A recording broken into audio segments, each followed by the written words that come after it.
8:44, welcome back. A live shot there, a view from the Century Plaza Hotel and Spa on Burrard Street. We're talking kids and allergies right now, and allergy testing in general. So pleased to be joined by Dr. Edmond Chan, an allergist and pediatrician with the UBC Faculty of Medicine. Welcome. Good morning, Thor. Thank you. Now, I remember getting the skin prick test when I was, I don't know, maybe 9 or 10, and it was really interesting, and it actually shed a lot of light on things that I'm still allergic to today. Tell us about the main common allergy test right now available for kids. Yeah, so the most common one is the skin prick test. As you can see here, some of the materials that we use for that. And that's where a small amount of the allergen is introduced in the top layer of the skin, and then there's a waiting period typically of about 15 minutes or so, after which, if there's an allergic response, then there's what we call a wheel and flare response, so like a bump that we measure the size of. And we use just a basic old ruler to measure the size in millimeters, and that gives us a hint as to what might be going on with that patient. But as we're going to illustrate today in our discussion, this test has limitations, especially when it comes to evaluating food allergy. There's potential for false positive results, so child is not truly allergic, but the test is positive. And then also, from time to time, a false negative, where the child's really allergic, but then the test is negative. And there's reasons for both, and it's very confusing. Okay, so the skin prick test is mainly looking at pollens, trees and seeds and inhalants and things like that, but not as comprehensive when it comes to the food because you're not literally ingesting it, right? That's right. It's more accurate, as so to say, for environmental allergies. So in the setting of someone who has asthma or allergic rhinitis, hay fever, but that less accurate potentially for food allergy unless a child has had a recent convincing reaction. So that's why as allergists we take so much time in taking a medical history, all the little details of when the food was first introduced, what happened, what were the symptoms, what was the onset and the duration. Without that information, these tests are kind of lost at sea. You know, we can't interpret them properly. So a typical example in young children is maybe there's been an older sibling who has a food allergy, and then there's a younger sibling born, and then parents are afraid of introducing a food into the younger sibling. So there we automatically don't have that medical history there. And if you go right off the bat to these tests, that's where you run into a lot of confusion. And there's not necessarily a connection between siblings. It doesn't work that way. Not necessarily.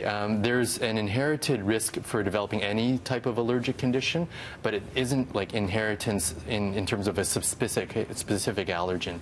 So it can be confusing. And then what is the other alternative in terms of introducing the food in increments for allergy testing? So because of these limitations with the skin prick testing, especially in children, then for the past several decades there's been a procedure called the oral food challenge, which has been available, but limited availability. So the number of allergists who offer this in young children especially is quite variable, and it has to do with certain barriers, and that was the point of this research study that we just published.